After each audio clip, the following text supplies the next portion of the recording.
दोस्तों रिलायंस पावर की बात करते हैं यहाँ पे दो बड़ी गुड न्यूज निकल के आ रही है जिनको एक एक करके डिस्कस करेंगे। जैसे कि आपको पता ही होगा रिलायंस पावर फॉसिल फ्यूल्स और नॉन फॉसिल फ्यूल्स दोनों ही सेक्टर में काम करती है। बहुत ही पुरानी कंपनी है इंडिया की और आने वाले समय में अपने बिजनेस को लेकर काफ़ी ज़्यादा संजीदा है मैनेजमेंट, जो इशारा कर रहा है कि यह स्टॉक आने वाले समय में कमाल कर सकता है। जैसे कि पिछले कुछ समय से सरकार भी पावर सेक्टर के लिए बहुत सारी अनाउंसमेंट कर रही है। जिस तरह से इलेक्ट्रिसिटी कंजम्पशन बढ़ रहा है उसके लिए ज़रूरी है कि पावर सेक्टर को और ज़्यादा प्रमोट किया जाए और सरकार की तरफ से ही सारी कोशिशें जारी है। सरकार की तरफ से बहुत सारी नई पॉलिसी लाई गई है जिसकी वजह से रिलायंस पावर को बहुत सारा बेनिफिट हो सकता है। वैसे फिलहाल कंपनी लॉस में, लेकिन अपने लॉस को लगातार कम कर रही है।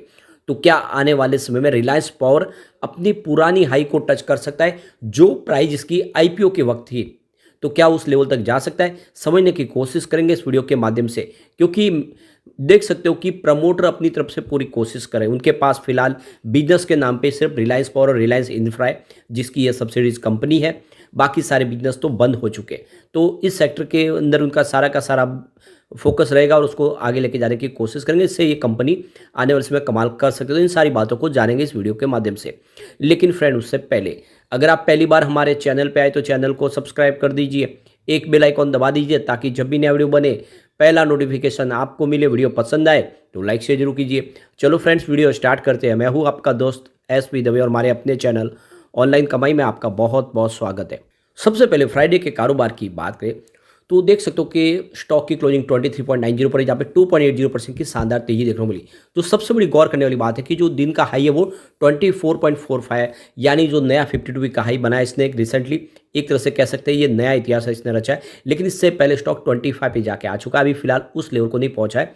कोरोना के बाद ये स्टॉक जब दौड़ा था ₹1 से, जब स्टॉक ने दौड़ना शुरू किया तो 25 तक पहुंचा था। अभी आप समझ सकते हो इसके अंदर वो फिर से एक नई संभावना बनने लगी, तो स्टॉक इस बार नई हाई बना सकता है। अब यहाँ पे देख ही सकते हो कि 2008 में इसका आईपीओ आया था। प्राइस बैंड रखी गई थी 405 से 450 और लिस्टिंग डिस्काउंट में थी, जबकि बहुत ज़्यादा इसका हाइप क्रिएट किया था इसने। ज़बरदस्त लोगों का रेस्पॉन्स पॉजिटिव था, लेकिन स्टॉक में गड़बड़ हो गई और आप देख सकते हो कि जो लिस्टिंग में डिस्काउंट में होने की वजह से इसमें बाद में बोनस शेयर भी जारी किया कंपनी की तरफ से और प्राइस थोड़ी नीचे आई। तो देख सकते हो कि 2008 में कंपनी की लिस्टिंग हुई और उसी समय देखें तो 2008 में आप देखें तो बाजार में बड़ा भयंकर क्रैश आ गया। यूएस से जो शुरू हुई लेमन ब्रदर्स की वजह से जो प्रॉब्लम आई उसका असर यहाँ पर भी देखने को मिला और स्टॉक के अंदर भारी गिरावट हुई, स्टॉक नीचे आया। लेकिन उसके बाद भी अगर आप देखें तो उसमें 100 से स्टॉक थोड़ा सा रिकवर हुआ। उसके बाद में स्टॉक थोड़ा थोड़ा ठीक ठाक था। लेकिन आप देख सकते हो कि जब ये स्टॉक आप देखें 2009 में 184 तक वापस पहुंचा, 200 के आसपास। उसके बाद में थोड़ी सी अप डाउन देखने को मिली, लेकिन आ गया फिर कोरोना काल और कोरोना में इसने पूरी की पूरी इसकी कमर टूटी और ये स्टॉक आ गया बिल्कुल कौड़ियों के भाव में। वैसे कोरोना के पहले 2018 में ये 58 के आसपास स्टॉक था, लेकिन कोरोना की वजह से स्टॉक बन गया सिर्फ ₹1 का स्टॉक। ₹58 से गिर के ₹1 पे आ गया, वो भी काफ़ी कम समय में, बिल्कुल पैनिक स्टॉक हो गया। लेकिन जब इसने एक बाउंस बैक दिया तेज़ी के दौरान तो स्टॉक ज़बरदस्त दौड़ा और 22 से लेकर 25 तक पहुँच गया काफ़ी कम समय में।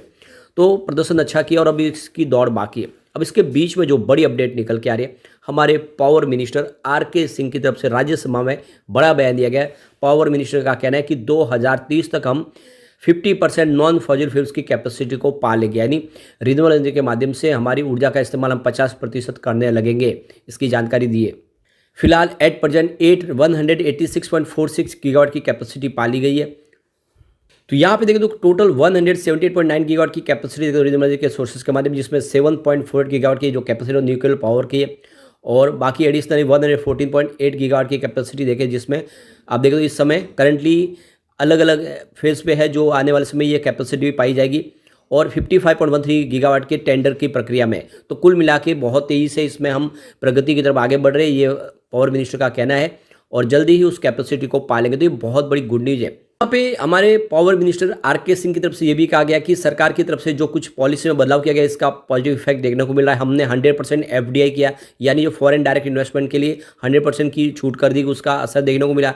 इसके अलावा हमने यहाँ पे देखे तो कि जो आईएसटीएस चार्ज में बदलाव किया, यानी ऑटोमेटिक रूट पे देखे तो जो चार्ज था इंटर स्टेट उसको हमने खत्म किया, तो इस तरह से उसका असर भी देखने को मिला। इसके अलावा हमने देखे तो सोलर विंड पावर प्रोजेक्ट के लिए एक नई पॉलिसी में बदलाव भी किया, जिसकी वजह से भी उसका असर देखने को मिला।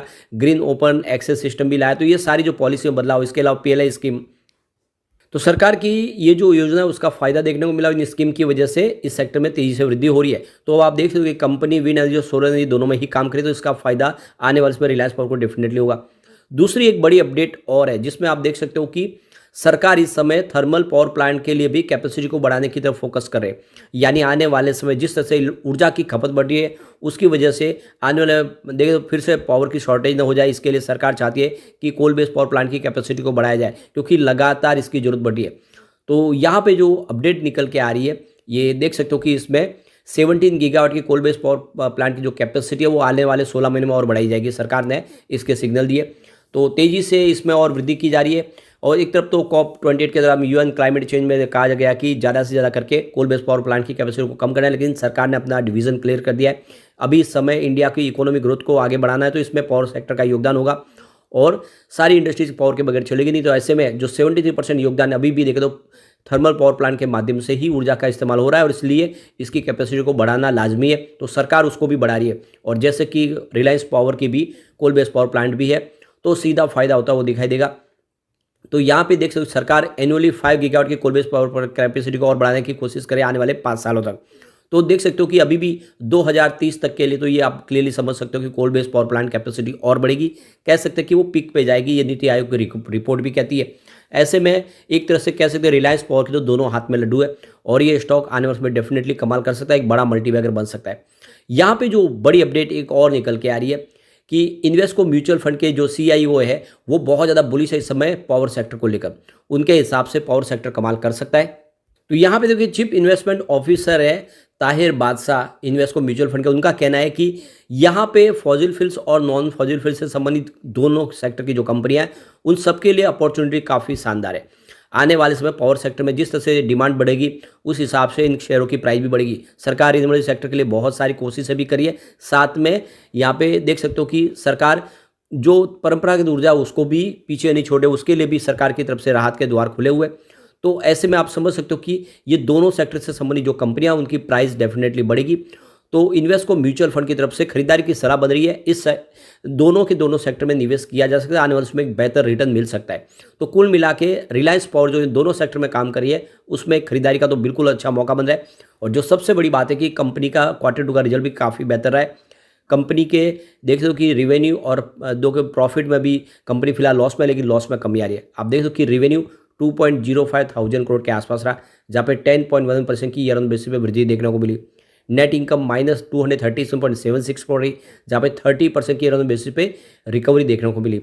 डायरेक्ट EPS -63 था, जहाँ पे 37% की ईयर ऑन बेसिस पे रिकवरी देखने को मिली। नेट प्रॉफिट मार्जिन -11.59% रहा, जहाँ पे 36.53% की ईयर ऑन बेसिस पे रिकवरी देखने को मिली। तो कुल मिला के देख सकते हो कि बहुत ही बेहतर परिणाम देखने को मिला Q2 का। कंपनी आने वाले समय अपने लॉस से बाहर निकल सकती है। यहाँ पे अगर शेयर होल्डिंग पैटर्न देखें तो प्रमोटर की होल्डिंग 24.50% के आसपास है। यहाँ पे कुछ कम हुई है क्योंकि ऑथम इन्वेस्टमेंट को इन्होंने इक्विटी जारी की है। FI ने इन्वेस्टमेंट बढ़ा दिया है। जून में 7.34% होल्डिंग थी जो 7.66% हो चुकी है। इसके अलावा DI का निवेश बढ़ा है, 3.17% होल्डिंग थी जून में, सितंबर में ये भी 5.16% हो चुकी है। गवर्नमेंट की भी यहाँ पे 0.01% होल्डिंग है। जनरल पब्लिक की होल्डिंग यहाँ पे बिल्कुल घटी है, 64.49% होल्डिंग थी जून में, इस समय 62.61% हो गई है। तो सिर्फ जनरल पब्लिक ने अपने शेयर बेचे, बाकी FI DI जम के खरीदारी करे और इशारा कर रहे हैं कि स्टॉक आने वाले समय अपनी जो IPO की प्राइस है उसको यानी उसको 400 को टच करने की ताकत रखता है। तो ऐसे में लॉन्ग टर्म इन्वेस्टर के लिए अच्छा मौका है कि रिलायंस पावर में निवेश करें। लेकिन फ्रेंड, कोई भी इन्वेस्टमेंट करने से पहले अपने फाइनेंशियल एडवाइजर से बड़े ले ले या अपना खुद का रिसर्च करें, क्योंकि मैंने वीडियो आपके एजुकेशनल पर्पज के लिए ही बनाया। वीडियो पसंद आए तो लाइक से जुड़ कीजिए और चैनल को सब्सक्राइब कर दीजिए। Thank you friend.